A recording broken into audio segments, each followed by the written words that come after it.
এই যে ফুল হলুদ কালারের সূর্যমুখীর মতো দেখতে, ছোট ছোট ফুল একদম রাস্তায় গাছের মধ্যে একদম ভরে দু সাইডে থাকে, এক সাইডে হলেও। আর এই ফুল কিন্তু দেখে কিন্তু চিনতে পারবে এটা ভিঙ্গরাজ পাতা। আর এই ভিঙ্গরাজ পাতার খুব উপকারী, আর এর উপকার বলেও শেষ করা যাবে না।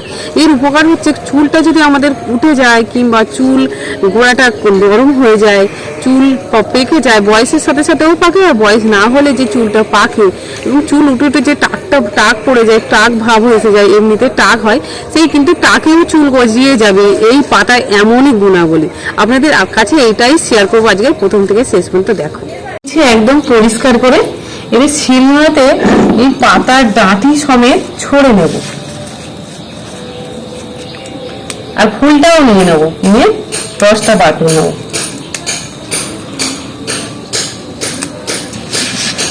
এইভাবে শিলনোড়াতে রেখে দিচ্ছি, আগে প্লেটে কেটে কেটে রেখে দিচ্ছি, ভরে দিচ্ছি।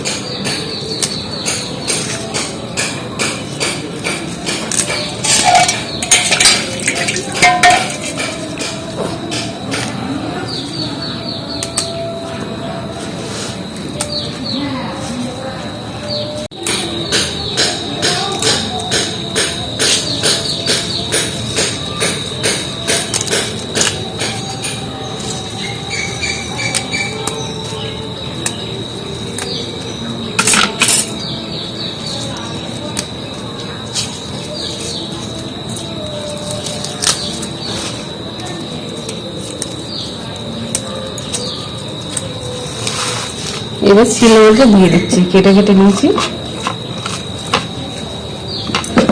এবার এগুলো ভালো করে থেঁতে নেব।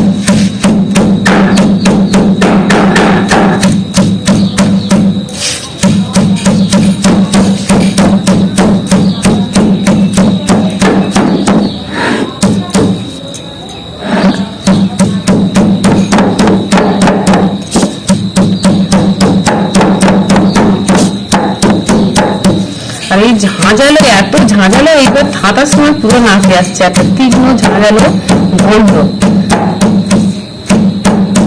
পাতাটা কিন্তু একটু শক্ত বেশি, এটা চাইলে কিন্তু মিক্সারে ভালো করে মিক্সি করে নিতে পারে।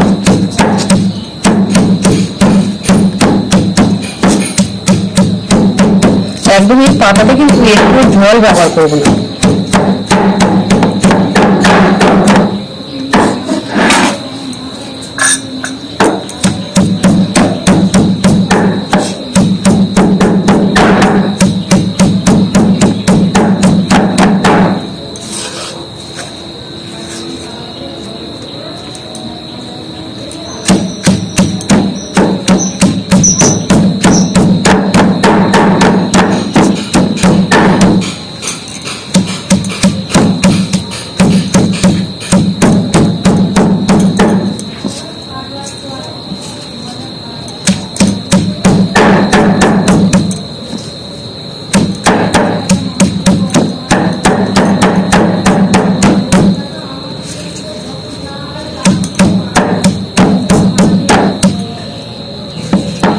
আদা পিষে নিয়েছি, আর যে রসটুকু বার হয়েছে সেটা বাটির মধ্যে নিয়ে নেব।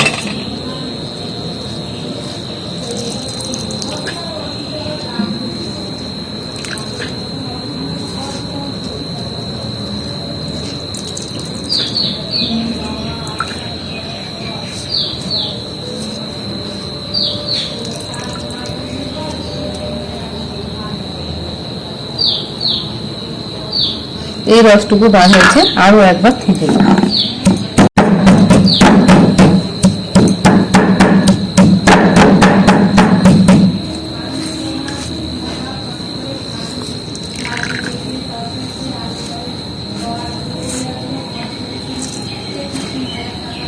আর অ্যালোভেরা জেলটা খানিকক্ষণ কেটে রেখে দিয়েছিলাম, আর এরপরে এটা এইভাবে কুড়ুনি, এই ছোট হাইয়ে গেটারের সাহায্যে এইভাবে অ্যালোভেরা জেলটা আমি পার করে নিচ্ছি।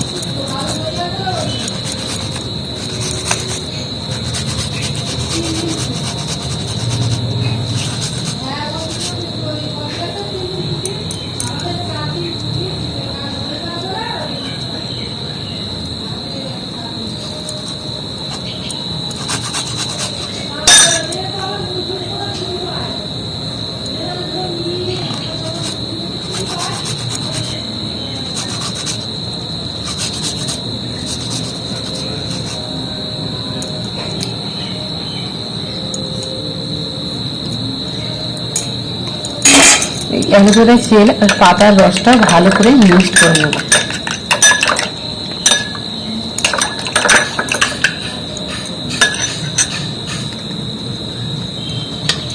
আর সবার লাস্টে দেবো একটু সামান্য পরিমাণ 1 চামচ মতো নারকেলের তেল।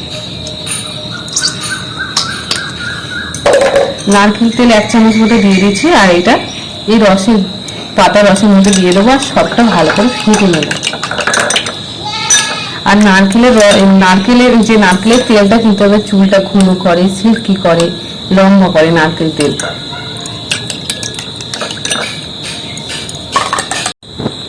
আর চুলটা এইভাবে শুধু গোড়ায়, একদম চুলের গোড়ায় দিলে কিন্তু তবে কিন্তু বেশি কার্যকরী হবে। এইভাবে দিয়ে দিচ্ছি চুলের গোড়াতে। আর এই যে 4টে আঙুল শুধু এরকম করে ডুবিয়ে এইভাবে দিলে কিন্তু চুলের গোড়ায় ভালোভাবে লেগে যাবে।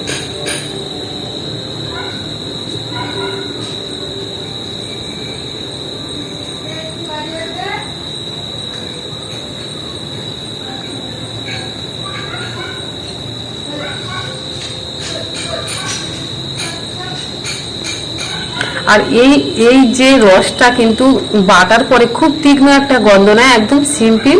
আর এটা কিন্তু রেখে দিতেও পারো, আর সকালবেলা মাথা ঘষেও নিতে পারো।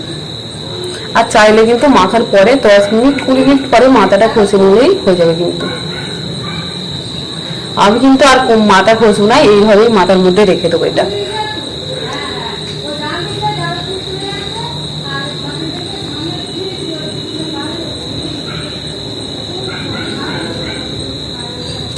আর আমি এটা অল্প করেই মেখেছি, যেহেতু আজকে আমি মাথা ঘষবো না, বিকেলবেলা সন্ধে হয়ে যাবে। আর এটা কিন্তু কালকেরে মেখে নেব, বেশি মাখবো না। বলে দিই, মোটামুটি অল্প করে মেখে নিয়েছি মাথার মধ্যে, একদম 4টে আঙুল বুলিয়ে এইভাবে। আর এটা কিন্তু আমি রাত্রিবেলার জন্য রেখে দেবো বলে তার জন্য মাথাটা পুরো ভালো করে ভিজাইনি। আর এটা কিন্তু সকালবেলাও মেখে নিতে পারবো। আর এই পাতার রসটা যদি বেশি বানানো যায়, একটু ফ্রিজের মধ্যে রেখে দিলেও কোনো নষ্ট হবে না, 1 সপ্তাহ 2 সপ্তাহ মাখতে পারো। আর এটা কিন্তু খুব কার্যকরী, বললাম যে চুল যদি টাকও পড়ে যায় সেই টাকে কিন্তু চুল গজাবে, আর চুলটা কালো করবে, চুল পাকা চুলকে কালো করবে, আর চুলটাকে ঘন করবে, শক্ত করবে, চুলের গোড়ায় সব কিছু এই পাতার রসের কার্যকারী। এটাই ভিঙ্গরাজ পাতা বলে। এই ভিঙ্গরাজ পাতা কিন্তু আমাদের চুলের পক্ষে খুবই উপকারী একটা পাতা, যেটা কিন্তু আমরা কেউই জানি না। রাস্তার দুধারে এমনিতে হয়ে থাকে, ফুল হয়ে থাকে, হলুদ, দেখতে সুন্দর লাগে, আমাদের যেটা খুব ভালো লাগে, আকর্ষণ করে এই ফুলটা। কিন্তু এর পাতা ফুল আমাদের চুলের পক্ষেও খুব ভালো, একদম অনেকটাই ভালো, গুণাবলী এর অনেক প্রচুর। আর এই পাতার রস আমরা যখন চুলে মাখবো, চুলটা কিন্তু গোড়াটা শক্ত হবে, চুলটা যেমন লম্বা হবে আর চুলটা ঘনও হবে। আর যে চুলটা আমাদের বয়সের সাথে সাথে পাকে, আর বয়সে না হওয়ার সাথে সাথে চুলটা যেটা পাকা পেকে যায়, এই পাতার রসটা কিন্তু সম্পূর্ণ সেই চুল পাকাটাকে রোধ করবে। আর একদম যেসব চুল উঠে যায়, মাথার টাক পড়ে যায়, কিছুটা অল্প চুল থাকে, সেই মাথার টাকে কিন্তু এই চুলের রসটা, এই পাতার রসটা দিলে কিন্তু সেখানে কিন্তু চুল একদম ভর্তি হয়ে যাবে গজিয়ে। আর এটা কিন্তু এই পাতাটা কিন্তু এমনই কার্যকারী পাতা একটা। আর আপনার যদি ভালো লেগে থাকে তো প্লিজ সাবস্ক্রাইব আর কমেন্ট, লাইক, শেয়ার অবশ্যই করো ইউটিউব চ্যানেল থেকে, আর ফেসবুক পেজটিকে অবশ্যই ফলো করো। আর সবাই ভালো থেকো, সুস্থ থেকো।